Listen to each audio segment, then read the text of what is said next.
दोस्तों, आज आईपीएल 2026 का एक और महामुकाबला चेन्नई सुपर किंग्स और मुंबई इंडियंस की टीम के बीच में खेला गया और ये मुकाबला पूरी तरह से चेन्नई की टीम के नाम रहा, जहां पहले सीएसके के गेंदबाजों ने मुंबई को घुटने टेकने पर मजबूर किया और उसके बाद में जब सीएसके की टीम लक्ष्य का पीछा करने आई तो ऋतुराज गायकवाड़ और कार्तिक शर्मा ने कमाल की बल्लेबाजी करते हुए मुंबई के हर एक गेंदबाज की अच्छी खासी धुलाई कर डाली। तो ऐसे में आज हम आपको इस वीडियो में बताएंगे मुंबई और चेन्नई की टीम के बीच खेले गए इस रोमांचक मुकाबले का पूरा हाइलाइट्स। तो ऐसे में आप इस वीडियो को अंत तक जरूर देखिएगा और अगर आपको भी ये मैच पसंद आया हो तो इस वीडियो को एक लाइक जरूर कर लीजिएगा। दोस्तों, आज आईपीएल 2026 का 44वां मुकाबला चेन्नई सुपर किंग्स और मुंबई इंडियंस की टीम के बीच में चेन्नई के एमए चिदंबरम स्टेडियम में खेला गया। इस मुकाबले की शुरुआत टॉस के साथ हुई, जहां मुंबई के कप्तान हार्दिक पांड्या किस्मत के सिकंदर साबित हुए। हार्दिक पांड्या ने टॉस जीतते ही बिना ज्यादा देर किए पहले बल्लेबाजी करने का फैसला किया और मेजबान चेन्नई को पहले गेंदबाजी करने के लिए आमंत्रित किया, जिसके बाद मुंबई इंडियंस की टीम पहले बल्लेबाजी करने आई, जहां मुंबई की ओर से पारी की शुरुआत करने मैदान पर आए विल जैक्स और रयान रिकल्टन। दोनों बल्लेबाज अपनी आक्रामक बल्लेबाजी के लिए जाने जाते हैं, इसलिए फैंस को उम्मीद थी कि मुंबई को एक धमाकेदार शुरुआत मिलेगी। लेकिन दूसरी ओर चेन्नई के गेंदबाज भी पूरी तैयारी के साथ मैदान पर उतरे थे, जहां चेन्नई की ओर से पहला ओवर लेकर आए मुकेश चौधरी। मुकेश ने आते ही शानदार लाइन और लेंथ के साथ गेंदबाजी शुरू की। पहली ही गेंद से उन्होंने बल्लेबाजों को खुलकर खेलने का कोई मौका नहीं दिया। पूरा ओवर इतना कसा हुआ रहा कि विल जैक्स सिर्फ एक रन ही बना सके और बाकी गेंदें डॉट चली गईं। अब इस दबाव का फायदा उठाने के लिए दूसरे ओवर में गेंदबाजी करने आए युवा तेज गेंदबाज अंशुल कंबोज। अंशुल ने आते ही कमाल कर दिया। ओवर के दौरान विल जैक्स ने दबाव तोड़ने के लिए एक बड़ा शॉट खेलने की कोशिश की, लेकिन गेंद बल्ले के सही हिस्से पर नहीं आई। गेंद टॉप एज लेकर थर्ड मैन की दिशा में हवा में काफी ऊंची चली गई। वहां खड़े रामकृष्ण घोष ने बिल्कुल भी गलती नहीं की और एक आसान सा कैच पकड़ लिया। इसी के साथ विल जैक्स सिर्फ एक रन बनाकर पवेलियन लौट गए और मुंबई को शुरुआती पहला बड़ा झटका लग चुका था। अब मुंबई की ओर से नंबर 3 पर बल्लेबाजी करने आए नमन धीर और उन्होंने आते ही अपने इरादे साफ कर दिए। पहली ही बाउंड्री उन्होंने फाइन लेग की दिशा में शानदार चौका लगाकर हासिल की और बता दिया कि वह दबाव में खेलने वालों में से नहीं है। लेकिन तीसरे ओवर में मुकाबले का रंग पूरी तरह बदल गया। मुकेश चौधरी एक बार फिर गेंदबाजी करने आए, लेकिन इस बार रयान रिकल्टन ने पूरी तैयारी कर रखी थी। ओवर की पहली गेंद डॉट रही, लेकिन उसके बाद रिकल्टन ने अपना गियर बदल दिया। दूसरी गेंद पर उन्होंने शानदार शॉट खेलते हुए स्वीपर कवर के ऊपर से एक लंबा छक्का जड़ दिया। अगली ही गेंद पर उन्होंने डीप मिड विकेट के ऊपर से एक और गगनचुंबी छक्का लगाकर चेन्नई के गेंदबाजों पर दबाव बना दिया और देखते ही देखते इस ओवर से 15 रन आ गए। अब चौथा ओवर लेकर फिर अंशुल कंबोज आए, लेकिन इस बार नमन धीर पूरी तरह तैयार थे। ओवर की दूसरी गेंद पर नमन धीर ने सीधा बल्ला घुमाया और वाइड लॉन्ग ऑन के ऊपर से शानदार छक्का जड़ दिया। यह शॉट इतना शानदार था कि डगआउट में बैठे मुंबई के खिलाड़ी भी तालियां बजाने लगे। हालांकि इसके बाद अंशुल ने अच्छी वापसी की और ज्यादा रन नहीं दिए, लेकिन असली तूफान तो अभी बाकी था। 5वें ओवर में चेन्नई की ओर से युवा गेंदबाज प्रशांत वीर गेंदबाजी करने आए। शुरुआत की 2 गेंदें डॉट रहीं और ऐसा लग रहा था कि बल्लेबाज दबाव में है, लेकिन फिर रयान रिकल्टन ने अचानक हमला बोल दिया। तीसरी गेंद पर उन्होंने स्लॉग स्वीप खेलते हुए लॉन्ग लेग की दिशा में 76 मीटर लंबा छक्का जड़ दिया। पूरा स्टेडियम कुछ पल के लिए शांत हो गया। इसके बाद ओवर की आखिरी 2 गेंदों पर भी रिकल्टन ने लगातार 2 और छक्के जड़ दिए। एक ही ओवर में 3 छक्के लगाकर उन्होंने मैच का रुख बदल दिया। अब बारी थी पावर प्ले के आखिरी ओवर की और गेंद एक बार फिर मुकेश चौधरी के हाथों में थी। इस ओवर की दूसरी गेंद पर नमन धीर ने डीप मिड विकेट के ऊपर से शानदार छक्का लगाते हुए मुंबई का स्कोर 50 रन के पार पहुंचा दिया। ऐसा लग रहा था कि मुंबई अब पूरी तरह आक्रामक मोड में आ चुकी है, लेकिन मुकेश चौधरी ने शानदार वापसी की और ओवर की आखिरी 4 गेंदों पर बल्लेबाजों को कोई भी बड़ा शॉट लगाने का मौका नहीं दिया और इसी के साथ पहले 6 ओवर यानी पावर प्ले की समाप्ति तक मुंबई इंडियंस ने एक विकेट के नुकसान पर 57 रन बना लिए थे। लेकिन पावर प्ले खत्म होने के बाद मुकाबला और भी रोमांचक होता चला गया, क्योंकि अब गेंदबाजी की कमान चेन्नई की स्पिन अटैक ने संभाल ली थी, जहां पारी का 7वां ओवर लेकर आए मिस्ट्री स्पिनर नूर अहमद और इसी ओवर में उन्होंने मुंबई की टीम को दूसरा बड़ा झटका दे दिया। हालांकि इस विकेट से पहले एक ऐसा पल भी आया जिसने मैच में थोड़ी हलचल पैदा कर दी। ओवर की दूसरी गेंद पर नमन धीर ने हवा में शॉट खेला था, गेंद सीधे शिवम दुबे की तरफ गई, लेकिन उनसे एक आसान सा कैच छूट गया। उस समय ऐसा लगा कि मुंबई को जीवनदान मिल गया है और शायद चेन्नई को इसका नुकसान उठाना पड़ेगा, लेकिन नूर अहमद ने हिम्मत नहीं हारी। उन्होंने अपनी लाइन और लेंथ पर पूरा भरोसा रखा और ओवर की चौथी गेंद पर आखिरकार मुंबई के सेट बल्लेबाज रयान रिकल्टन को चलता कर दिया। इस बार नूर ने एक शानदार फ्लाइटेड गेंद डाली, जिसे रयान रिकल्टन ने स्लॉग स्वीप खेलते हुए बाउंड्री के पार पहुंचाने की कोशिश की। बल्ले और गेंद का संपर्क सही नहीं हो पाया, शॉट पूरी तरह मिस टाइम हो गया और गेंद डीप बैकवर्ड स्क्वायर लेग की दिशा में हवा में चली गई, जहां उर्विल पटेल ने बिल्कुल भी गलती नहीं की और एक आसान सा कैच पकड़ लिया। इसी के साथ रयान रिकल्टन 24 गेंदों पर 37 रन बनाकर पवेलियन लौट गए। इसके बाद मैदान पर आए दुनिया के सबसे खतरनाक टी20 बल्लेबाजों में से एक सूर्या कुमार यादव, और सूर्या ने आते ही अपने इरादे साफ कर दिए। पहली ही गेंद पर लेट कट खेलते हुए शानदार चौका लगाकर उन्होंने अपना खाता खोला और चेन्नई के गेंदबाजों को साफ संदेश दे दिया कि वह आक्रामक मूड में है। इसके बाद 8वां ओवर लेकर आए प्रशांत वीर। इस ओवर में नमन धीर ने शानदार आत्मविश्वास दिखाया और इनसाइड आउट शॉट खेलते हुए कवर के ऊपर से खूबसूरत चौका जड़ दिया। हालांकि इसके अलावा गेंदबाज ने अच्छी वापसी की और ज्यादा रन नहीं दिए। फिर 9वां ओवर करने आए रामकृष्ण घोष। उन्होंने बेहद कसी हुई गेंदबाजी की और दोनों बल्लेबाजों को खुलकर खेलने का मौका नहीं दिया, लेकिन सूर्या आखिर सूर्या है। उन्होंने बैकवर्ड पॉइंट के ऊपर से एक क्लासिक चौका लगाकर इस ओवर से 7 रन निकाल लिए। लेकिन असली तूफान आया 10वें ओवर में, जब नूर अहमद दोबारा गेंदबाजी करने आए। पहली गेंद पर नमन धीर ने सिंगल लेकर स्ट्राइक सूर्या को दे दी और फिर जो हुआ उसने स्टेडियम का माहौल पूरी तरह बदल दिया। दूसरी गेंद पर सूर्या बैकफुट पर गए और डीप थर्ड मैन की दिशा में शानदार कट शॉट खेलते हुए चौका जड़ दिया। अगली ही गेंद पर उन्होंने कदमों का बेहतरीन इस्तेमाल किया और लॉन्ग ऑफ के ऊपर से गगनचुंबी छक्का लगा दिया। देखते ही देखते नूर अहमद के इस ओवर से 13 रन आ गए। इसी के साथ 10 ओवर की समाप्ति तक मुंबई की टीम 2 विकेट के नुकसान पर 90 रन बना चुकी थी। लेकिन फिर 11वां ओवर ऐसा रहा जिसने एक ही ओवर में मुंबई और चेन्नई दोनों टीमों के फैंस की धड़कनें तेज कर दी। इस ओवर में गेंदबाजी करने आए रामकृष्ण घोष और ओवर की शुरुआत मुंबई के लिए शानदार रही। स्ट्राइक पर मौजूद नमन धीर ने पहली ही गेंद पर अपने इरादे साफ कर दिए और शानदार टाइमिंग के साथ गेंद को बाउंड्री के पार भेजते हुए चौका बटोर लिया। अगली गेंद पर भी नमन बिल्कुल नहीं रुके और इस बार फिर एक दमदार शॉट खेलते हुए लगातार दूसरा चौका जड़ दिया। अचानक ऐसा लगने लगा कि मुंबई अब तेजी से मैच पर पकड़ बना रही है, लेकिन क्रिकेट को अनिश्चितताओं का खेल यूं ही नहीं कहा जाता। लगातार 2 चौके खाने के बाद रामकृष्ण घोष ने जबरदस्त वापसी की। उन्होंने अपनी लाइन बदली, लेंथ बदली और ओवर की चौथी गेंद पर मुंबई को बड़ा झटका दे दिया। जहां सूर्या कुमार यादव ने शॉर्ट ऑफ लेंथ गेंद पर अपर कट खेलने की कोशिश की, लेकिन इस बार गेंद बल्ले के बीच में नहीं आई। शॉट मिस टाइम हो गया और गेंद सीधे बाउंड्री लाइन के पास खड़े डिवॉल्ट ब्रेविस के हाथों में चली गई। ब्रेविस ने बिल्कुल भी गलती नहीं की और आसान सा कैच पकड़ लिया। इसी के साथ सूर्या 12 गेंदों पर 21 रन बनाकर पवेलियन लौट गए। अब मुंबई के लिए क्रीज पर आए तिलक वर्मा, जहां तिलक ने आते ही एक सिंगल लेकर मुंबई के स्कोर को 100 रन के आंकड़े तक पहुंचा दिया। इसके बाद 12वां ओवर लेकर आए जेमी ओवर्टन और यह ओवर पूरी तरह गेंदबाज के नाम रहा। ओवर्टन ने अपनी तेज रफ्तार और सटीक लाइन से दोनों बल्लेबाजों को खुलकर खेलने का कोई मौका नहीं दिया। इस ओवर से सिर्फ 5 रन आए और मुंबई पर दबाव लगातार बढ़ता चला गया। इस दबाव का फायदा अगले ओवर में एक बार फिर नूर अहमद ने उठाया। नूर ने अपनी लेग ब्रेक से तिलक वर्मा को पूरी तरह छका दिया।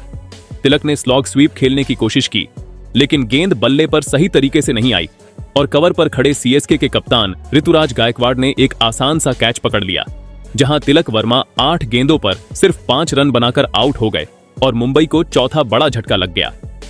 अब मुंबई के कप्तान हार्दिक पांड्या मैदान पर उतरे और सभी की नजरें उन्हीं पर टिक गईं।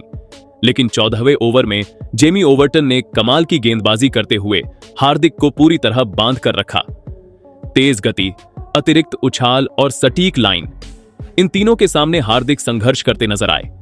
पूरे ओवर से सिर्फ 3 रन आए और चेन्नई ने दबाव और बढ़ा दिया। फिर 15वें ओवर की पहली गेंद पर हार्दिक के बल्ले का बाहरी किनारा लगा और गेंद थर्ड मैन की दिशा में जाती हुई बाउंड्री तक पहुंच गई। मुंबई को थोड़ी राहत जरूर मिली, लेकिन रामकृष्ण घोष ने इसके बाद शानदार वापसी करते हुए अगली 5 गेंदों पर सिर्फ 3 रन दिए। इस तरह 15 ओवर की समाप्ति तक मुंबई की टीम 4 विकेट के नुकसान पर 120 रन बना चुकी थी और अब मुंबई के पारी के आखिरी 5 ओवर का खेल बचा था, जिसके बाद पारी का 16वां ओवर लेकर आए मिस्ट्री स्पिनर नूर अहमद और उन्होंने एक बार फिर साबित कर दिया कि आखिर क्यों उन्हें इस पिच पर खेलना इतना मुश्किल है। नूर के सामने थे कप्तान हार्दिक पांड्या और सेठ बल्लेबाज नमन धीर, लेकिन नूर ने अपनी शानदार लाइन, लेंथ और टर्न से दोनों बल्लेबाजों को पूरी तरह बांध कर रखा। पूरे ओवर में कोई बड़ा शॉट नहीं लगा और सिर्फ 4 रन ही आए।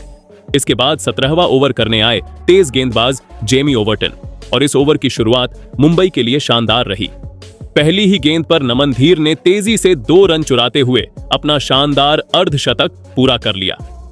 पूरा ड्रेसिंग रूम तालियों से गूंज उठा, लेकिन नमन यहीं नहीं रुके। ओवर की चौथी गेंद पर उन्होंने अपना दमदार अंदाज दिखाया और डीप बैकवर्ड स्क्वायर लेग के ऊपर से एक शानदार छक्का जड़ दिया। ऐसा लग रहा था कि अब मुंबई आखिरी ओवरों में तेजी से रन बटोरेगी, लेकिन जेमी ओवर्टन ने तुरंत पलटवार किया। अगली ही गेंद पर नमन ने एक्स्ट्रा कवर के ऊपर से चौका लगाने की कोशिश की, लेकिन इस बार गेंद बल्ले पर पूरी तरह नहीं आई। कवर पर मौजूद सरफराज खान पीछे की ओर भागे और शानदार संतुलन दिखाते हुए एक बेहतरीन कैच पकड़ लिया। इसी के साथ मुंबई के सबसे सेट बल्लेबाज नमन धीर 37 गेंदों पर शानदार 57 रन बनाकर पवेलियन लौट गए। अब मैदान पर आए युवा बल्लेबाज रॉबिन मिंस। उन्होंने आते ही अपने इरादे साफ कर दिए।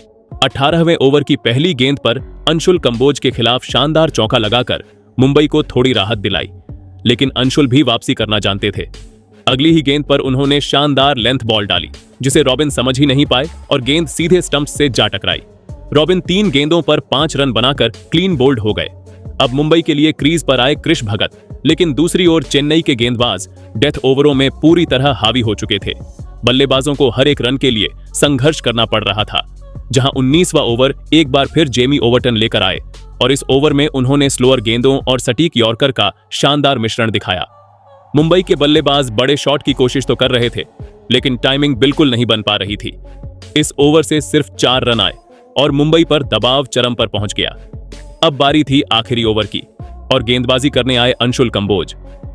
पहली ही गेंद पर हार्दिक पांड्या ने मिड विकेट की दिशा में दमदार चौका लगाकर मुंबई के स्कोर को 150 के पार पहुंचा दिया। ऐसा लगा कि कप्तान आखिर में बड़ा फिनिश देंगे, लेकिन तीसरी गेंद पर हार्दिक ने डीप मिड विकेट के ऊपर से बड़ा शॉट खेलने का प्रयास किया, मगर इस बार शॉट पूरी तरह मिस टाइम हो गया। बाउंड्री लाइन पर खड़े डिवॉल्ट ब्रेविस ने बिल्कुल भी गलती नहीं की और शानदार कैच लपक लिया और इसी के साथ हार्दिक पांड्या की 23 गेंदों पर 18 रन की धीमी पारी यहीं समाप्त हो गई। जिसके बाद मुंबई के लिए बल्लेबाजी करने आए ट्रेंट बोल्ट और उन्होंने आते ही पहली ही गेंद पर डीप मिड विकेट के ऊपर से गगनचुंबी छक्का जड़ दिया।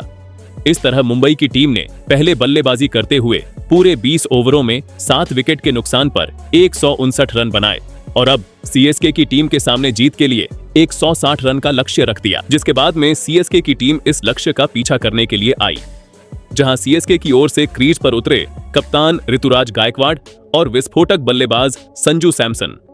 वहीं दूसरी तरफ मुंबई के कप्तान ने नई गेंद थमाई दुनिया के सबसे खतरनाक स्विंग गेंदबाजों में से एक ट्रेंट बोल्ट को। पहला ओवर शुरू हुआ और ट्रेंट बोल्ट ने आते ही अपनी खतरनाक स्विंग से दोनों बल्लेबाजों को पूरी तरह परखना शुरू कर दिया। कभी गेंद अंदर आ रही थी तो कभी बाहर निकल रही थी और कुछ गेंदें इतनी नीचे रहीं कि बल्लेबाजों के लिए उन्हें समझना मुश्किल हो गया। शुरुआती 4 गेंदों तक ऐसा लग रहा था जैसे मुंबई ने पूरी तरह दबाव बना लिया है, लेकिन फिर ओवर की 5वीं गेंद पर संजू सैमसन ने अपना क्लास दिखाया। गेंद थोड़ी सी चौड़ी थी और सैमसन ने शानदार टाइमिंग के साथ उसे डीप बैकवर्ड पॉइंट की दिशा में चौके के लिए भेज दिया। इस खूबसूरत शॉट के साथ पहले ओवर से 7 रन आए और चेन्नई की शुरुआत संभली हुई नजर आई। अब दूसरे ओवर की जिम्मेदारी संभाली तेज गेंदबाज जसप्रीत बुमराह ने। इस ओवर में बुमराह और सैमसन के बीच कांटे की बैटल देखने को मिली, जहां पहली ही गेंद पर बुमराह ने लंबाई में हल्का बदलाव किया। संजू ने कट लगाने की कोशिश की, लेकिन गेंद बल्ले के ऊपरी हिस्से से लगकर सीधे स्लिप की तरफ चली गई। वहां खड़े थे विल जैक्स और ऐसा लग रहा था कि आसान कैच है, लेकिन गेंद उनके हाथों से छूट गई और कैच ड्रॉप हो गया। अब संजू सैमसन को मिला। यह जीवनदान आगे कितना भारी पड़ेगा, यह सवाल हर किसी के मन में था। जिसके बाद संजू ने भी इस मौके का फायदा उठाने में देर नहीं लगाई। ओवर की 5वीं गेंद पर वह बैकफुट पर गए और एक जोरदार पंच खेलते हुए गेंद को फिर से डीप बैकवर्ड पॉइंट की दिशा में चौके के लिए भेज दिया। लेकिन जसप्रीत बुमराह अपनी योजना से हटने वालों में से नहीं थे। उन्होंने ओवर की आखिरी गेंद पर शानदार शॉट ऑफ लेंथ आउटस्विंगर डाली। संजू इस बार भी कट खेलने गए, लेकिन गेंद बल्ले का बाहरी किनारा लेकर सीधा विकेट कीपर रयान रिकल्टन के दस्तानों में चली गई। इस बार कोई गलती नहीं हुई। रयान रिकल्टन ने बेहतरीन कैच पकड़ा और आखिरकार बुमराह ने मुंबई को पहली सफलता दिला दी। संजू सैमसन सिर्फ 9 गेंदों पर 11 रन बनाकर पवेलियन लौटे और चेन्नई को पहला बड़ा झटका लग चुका था। अब सीएसके के लिए क्रीज पर आए युवा बल्लेबाज उर्विल पटेल, लेकिन दूसरी तरफ कप्तान ऋतुराज गायकवाड़ पूरी तरह अलग मूड में दिखाई दे रहे थे। तीसरे ओवर में एक बार फिर ट्रेंट बोल्ट गेंदबाजी करने आए, लेकिन इस बार गायकवाड़ ने तय कर लिया था कि दबाव वापस मुंबई पर डालना है। ओवर की पहली ही गेंद पर उन्होंने शानदार ड्राइव खेलते हुए चौका जड़ दिया। इसके बाद बोल्ट थोड़ा दबाव में दिखे और ओवर की आखिरी 2 गेंदों पर ऋतुराज ने लगातार 2 बड़े शॉट लगाए। पहले एक शानदार चौका और फिर आखिरी गेंद पर फ्लिक शॉट खेलते हुए डीप बैकवर्ड स्क्वायर लेग के ऊपर से जबरदस्त छक्का। इस ओवर से कुल 17 रन आए और चेन्नई ने मुकाबले में जोरदार वापसी कर ली। अब चौथा ओवर लेकर फिर से जसप्रीत बुमराह आए। उन्होंने अपनी सटीक लाइन और लेंथ से बल्लेबाजों को खुलकर खेलने का मौका नहीं दिया। हालांकि उर्विल पटेल ने इस ओवर में फाइन लेग की दिशा में एक खूबसूरत चौका जरूर लगाया, लेकिन इसके अलावा बुमराह ने पूरी तरह रन गति पर ब्रेक लगा दिया। लेकिन 5वें ओवर में जैसे ही गेंदबाजी करने आए कृष भगत, उर्विल पटेल ने हमला बोलने का फैसला कर लिया। ओवर की पहली ही गेंद पर उर्विल ने बैकवर्ड स्क्वायर लेग की दिशा में जोरदार छक्का जड़ दिया। अगली गेंद पर उन्होंने मिड ऑन के ऊपर से शानदार चौका लगाया। अब मुंबई के गेंदबाज पूरी तरह दबाव में आ चुके थे, लेकिन उर्विल यहीं नहीं रुके। ओवर की आखिरी गेंद पर उन्होंने अपने पैरों का बेहतरीन इस्तेमाल किया और फ्लिक शॉट खेलते हुए गेंद को एक बार फिर सीमा रेखा के पार पहुंचा दिया और इसी के साथ चेन्नई का स्कोर 50 रन के पार पहुंच गया। अब बारी थी पावर प्ले के आखिरी ओवर की और गेंद थमाई गई मिस्ट्री स्पिनर अल्लाह गजनफर को, लेकिन ऋतुराज गायकवाड़ पूरी तरह आक्रमण के मूड में थे। ओवर की दूसरी ही गेंद पर उन्होंने कदमों का शानदार इस्तेमाल किया और डीप बैकवर्ड स्क्वायर लेग के ऊपर से शानदार छक्का जड़ दिया, लेकिन अल्लाह गजनफर ने भी तुरंत जवाब दिया और ओवर की चौथी गेंद पर उन्होंने अपनी स्पिन और गति में बदलाव से उर्विल पटेल को पूरी तरह चकमा दे दिया। उर्विल बड़ा शॉट लगाने गए, लेकिन गेंद सीधे स्टंप्स में जा घुसी और वो क्लीन बोल्ड हो गए। मुंबई को दूसरी सफलता मिल चुकी थी, जहां सीएसके के लिए उर्विल पटेल ने सिर्फ 12 गेंदों पर 24 रन की विस्फोटक पारी खेली। अब चेन्नई के लिए क्रीज पर आए कार्तिक शर्मा और इसी के साथ पावर प्ले समाप्त हुआ, जहां शुरुआती 6 ओवर खत्म होने तक चेन्नई सुपर किंग्स ने 2 विकेट खोकर 69 रन बना लिए थे, जिसके बाद 7वां ओवर लेकर मुंबई की तरफ से डेब्यू कर रहे युवा गेंदबाज रघु शर्मा आए। हर किसी की निगाहें उनके पहले स्पेल पर टिकी थीं। हालांकि इस ओवर में कार्तिक शर्मा ने एक शानदार डाउन ग्राउंड चौका लगाकर अपने इरादे साफ कर दिए, लेकिन इसके अलावा रघु शर्मा ने कमाल का कंट्रोल दिखाया। उन्होंने बल्लेबाजों को खुलकर खेलने का कोई मौका नहीं दिया और चेन्नई के बल्लेबाज सिर्फ सिंगल डबल लेकर स्ट्राइक रोटेट करते रहे। अब 8वां ओवर लेकर एक बार फिर आए रहस्यमयी स्पिनर अल्लाह गजनफर। उन्होंने ओवर की शुरुआत बेहद कसी हुई गेंदबाजी के साथ की। शुरुआती 5 गेंदों पर सिर्फ 5 रन आए और ऐसा लग रहा था कि मुंबई पूरी तरह मैच पर पकड़ बना रही है, लेकिन ओवर की आखिरी गेंद पर कार्तिक शर्मा ने अचानक हमला बोल दिया। उन्होंने घुटना टेकते हुए डीप मिड विकेट के ऊपर से पूरे 77 मीटर लंबा शानदार छक्का जड़ दिया। 9वें ओवर में रघु शर्मा ने फिर वापसी की और इस बार चेन्नई की रन गति पर पूरी तरह ब्रेक लगा दिया। इस ओवर में एक भी बाउंड्री नहीं आई और बल्लेबाज सिर्फ सिंगल डबल लेते हुए 5 रन ही बना सके। फिर 10वां ओवर लेकर मुंबई के कप्तान हार्दिक पांड्या खुद आए। उन्होंने भी बल्लेबाजों को बड़ा शॉट लगाने का कोई मौका नहीं दिया, लेकिन ऋतुराज गायकवाड़ और कार्तिक शर्मा ने समझदारी दिखाते हुए हर गेंद पर रन चुराए और इस ओवर से कुल 7 रन बटोर लिए। इस तरह 10 ओवर की समाप्ति तक चेन्नई सुपर किंग्स ने 2 विकेट के नुकसान पर 92 रन बना लिए थे और अब चेन्नई को जीत के लिए आखिरी 10 ओवरों में सिर्फ 68 रन की जरूरत थी, जिसके बाद 11वां ओवर लेकर एक बार फिर डेब्यू कर रहे युवा स्पिनर रघु शर्मा आए। इस ओवर में रघु शर्मा ने कमाल का कंट्रोल दिखाया। उन्होंने कप्तान ऋतुराज गायकवाड़ और कार्तिक शर्मा दोनों को हाथ खोलने का कोई मौका नहीं दिया। बल्लेबाज सिर्फ सिंगल डबल लेते नजर आए और इस पूरे ओवर से मात्र 5 रन आए। मुंबई इंडियंस ने एक बार फिर मुकाबले में वापसी के संकेत दे दिए थे। अब 12वां ओवर लेकर कप्तान हार्दिक पांड्या खुद गेंदबाजी करने आए, लेकिन कार्तिक शर्मा पूरी तरह अलग मूड में दिखाई दे रहे थे। ओवर की पहली ही गेंद पर कार्तिक ने कदमों का शानदार इस्तेमाल किया और लॉन्ग ऑन के ऊपर से गगनचुंबी छक्का जड़ दिया। हालांकि इसके बाद हार्दिक पांड्या ने शानदार वापसी की। अगली 5 गेंदों पर उन्होंने सटीक लाइन और लेंथ से गेंदबाजी करते हुए बल्लेबाजों को खुलकर खेलने का कोई मौका नहीं दिया, जिसके बाद 13वें ओवर में फिर से रघु शर्मा गेंदबाजी करने आए। अब चेन्नई के दोनों बल्लेबाज समझ चुके थे कि जल्दबाजी की जरूरत नहीं है। ऋतुराज और कार्तिक ने बेहद समझदारी दिखाई और सिंगल डबल लेते हुए पारी को आगे बढ़ाते रहे।